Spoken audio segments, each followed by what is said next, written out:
안녕하십니까. 천심민심의 천남수입니다. 내년 3월 치러지는 제20대 대통령 선거 판세를 분석합니다.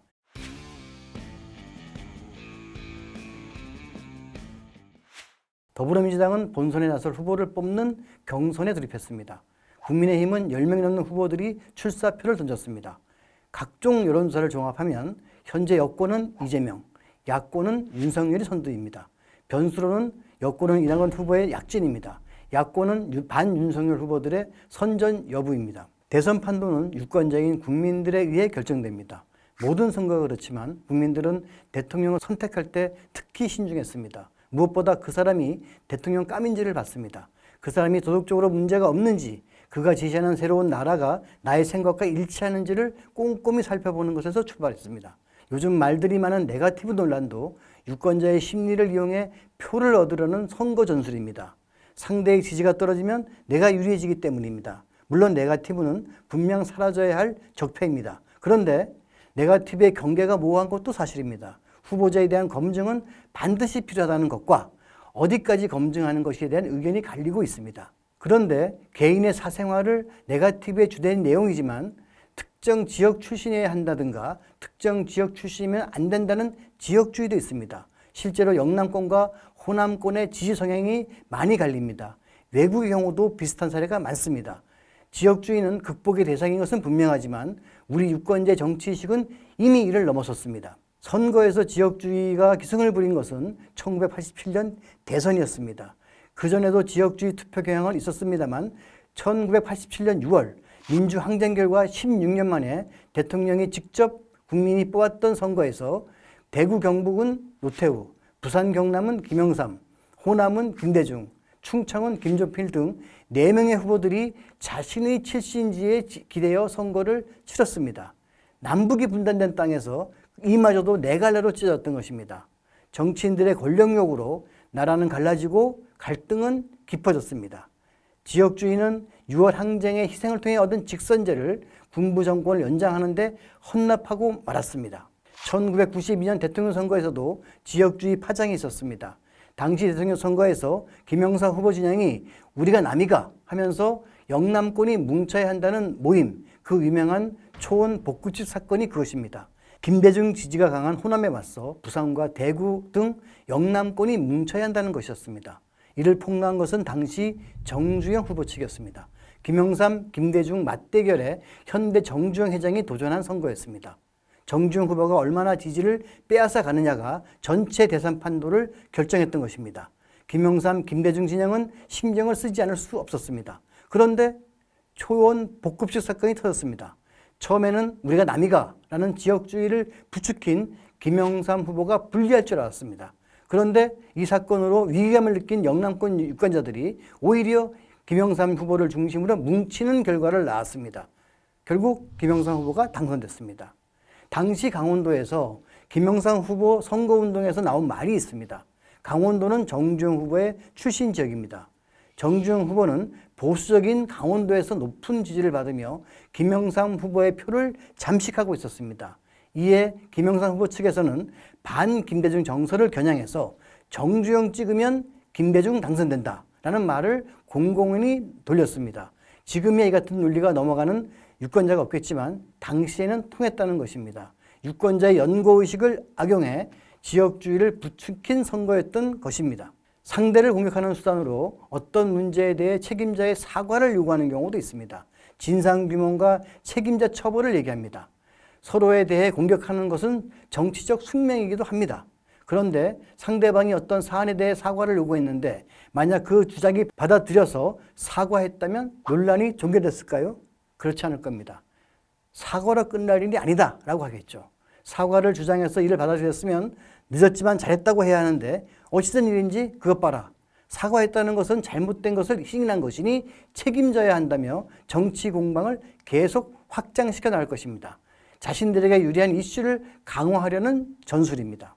또 국민이 원한다고 주장합니다. 국민이 바라지 않는다고도 강조합니다. 이 말은 맞는 말일까요? 정치인들은 자신들이 그렇게 주장하는 것은 모두 국민의 뜻이라고 합니다. 재난지원금 전 국민 지급과 선별 지급을 놓고 서로 다른 주장하는 것도 그렇습니다. 최근 국회 법사위원장 문제도 그렇습니다. 정치적 이해 때문이라는 것을 국민이 다 아는데도 자신들의 주장이 마치 전 국민의 뜻인 양 얘기합니다. 그렇지 않은 국민들도 그렇게 생각하라고 강요하는 것입니다. 물론 올림픽 선전을 기원하는 것이나 한반도 평화를 기원하는 것은 같을 수 있겠지만 어떤 주장에 대해 모든 국민이 동의할 수 있겠습니까? 국민의 생각도 정치권만큼이나 갈라지고 대립합니다.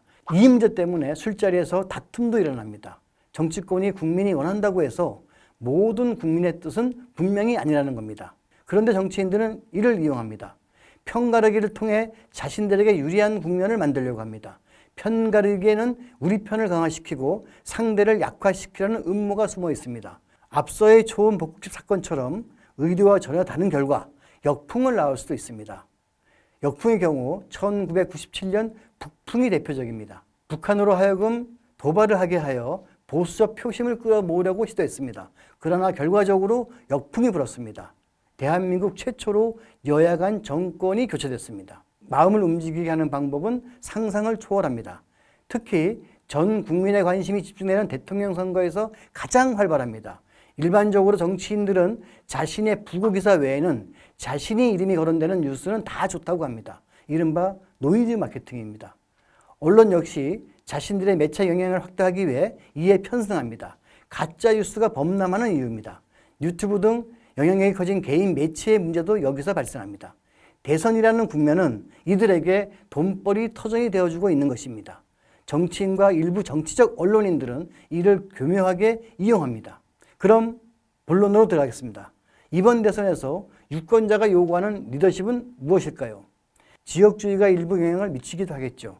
사생활 등 네거티브 공작이 작용할 수도 있습니다.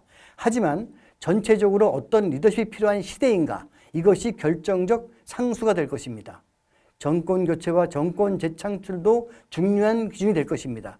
하지만 이 역시 변수입니다. 상수는 오직 시대정신입니다. 이번 대선을 관통하는 시대정신을 기준으로 7개월 앞두고 벌어지고 있는 20대 대선 국면을 분석합니다. 오늘 현 시점을 기준으로 유력한 후보는 여권은 이재명, 야권은 윤석열입니다. 여권에서는 이낙연 전 대표가 추격하고 있고 야권은 최재명 전 감사원장과 홍준표 의원 등이 윤석열에 도전하고 있다는 것은 다 아실 겁니다. 그럼 이재명 지사가 시대정신에 부합하는지 분석해 보겠습니다. 이재명 지사는 창의적이고 도전적이라는 점에서 노무현과 닮아 있습니다. 노무현은 권위주의를 타파하고 새로운 시대를 열고자 했습니다. 이재명은 기존 질서를 깨고 과감한 추진력으로 어떤 도전도 불사할 것이라는 이미지가 강합니다. 동시에 이재명 지사는 여러 스캔들에 나타난 것처럼 속과 겉이 다를지도 모른다는 의심을 받고 있다는 점에서 이명박과도 비슷합니다. 이명박의 이미지가 강화되면 불리하겠죠. 이재명 대선에 대한 여권 내부의 반감도 적지 않습니다. 다음은 최근 국민의힘에 입당한 윤석열 후보가 시대정신에 부합한지 분석해 보겠습니다. 정권 교체를 위한 유력한 카드라는 점에서 장점이 있습니다. 자신을 검찰총장에 발탁한 현 정부의 반기를 들었던 패기 때문입니다. 법질서 확립 등 보수층이 좋아하는 이미지가 있습니다. 반면 보수층이 보기에 이명박, 박근혜 전직 대통령을 감옥에 보낸 장본인이라는 이미지도 강합니다. 지금은 반문재인 정서의 총합으로서 윤석열의 가치가 높지만 야권에서 다른 유력 주자가 나타나면 언제든지 무너질지 모르는 모래성이 될지도 모릅니다. 정치인으로서의 역량이 검증되지 않았다는 것입니다. 이를 종합해 보면 안정보다는 개혁적 변화와 도전이 시대정신이라면 이재명입니다. 지금보다 보수적이며 안정적 국정이 필요한 것이 시대라면 윤석열입니다. 이와 같은 시대정신에 따라 유권자의 선택이 달라질 것입니다. 그런 점에서 지금은 분명 이재명 대 윤석열 간의 양자 대결입니다. 최종 승자는 좀 더 상황을 지켜본 후 무모한 예측을 하겠습니다. 다만 문제는 남아 있습니다. 바로 허경영입니다. 물론 농담입니다. 오늘은 여기까지입니다. 감사합니다.